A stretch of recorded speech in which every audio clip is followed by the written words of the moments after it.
So today I want to talk about insider threats. This researcher, he chatted to these hackers who were trying to get him to run exploits. So they thought he was in the IT team. He chatted to them for a bit. He really should have engaged with IT sooner, but there we have it. So again, this is a very interesting article. So basically the hackers said, we'll offer you 15 to 20% of the ransomware money.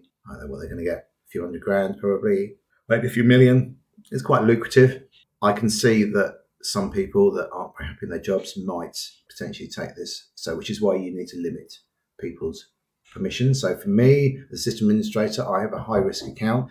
I try and limit my access. So we try and use this thing called just-in-time access. So if I need to administrate something, I give myself access for a limited amount of time, then it automatically gets taken away again. And it's all audited.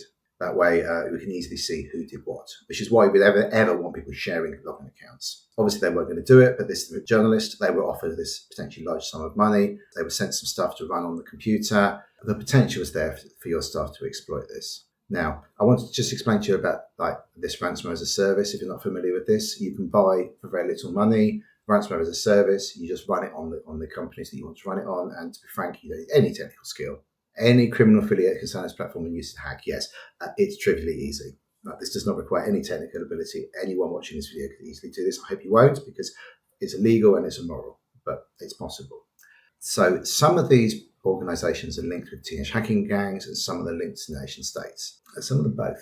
We've also seen, interestingly, North Koreans applying for jobs with fake profiles, and they've actually got fake face swap.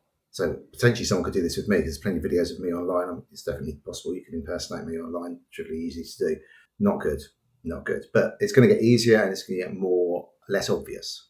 What I want you to do with this is say, well, how do we control what access our system administrators have? Because traditionally, system administrator have the golden ticket. They've got access to everything. But that's not necessary. Most of my day is not spent doing heavy, deep things where I need access to everything. And even if I do, I can easily give myself those permissions temporarily, take them away again. Or I've got tools that allow me to add and remove users and stuff. I don't need to be logging into various systems to do that. I can control the access a lot more than I could 5 years ago. So what they said is, well, don't worry about it. We'll just put the money in escrow for you. So you're going to get the money, whatever. And then what they did is they sent this guy loads and loads of authenticator requests. Now, if you're using Microsoft 365 Authenticator, you should have it set up to do number matching.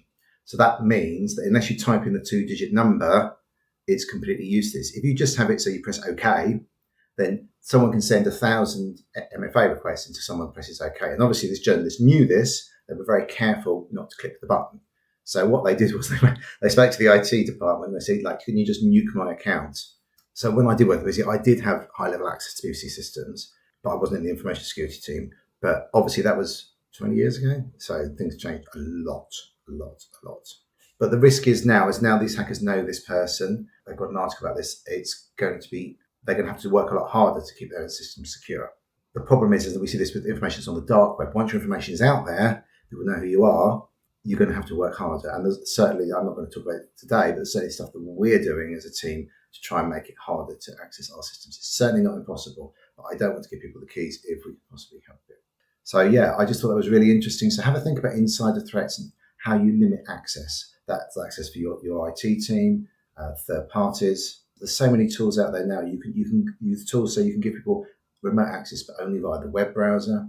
You can give just-in-time admin permissions. And really, you should be auditing this stuff. And I've said this before about data governance in artificial intelligence.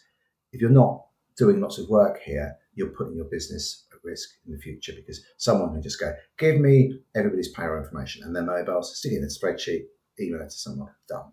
Hope that helps. And let me know what you think in the comments. Have a great day.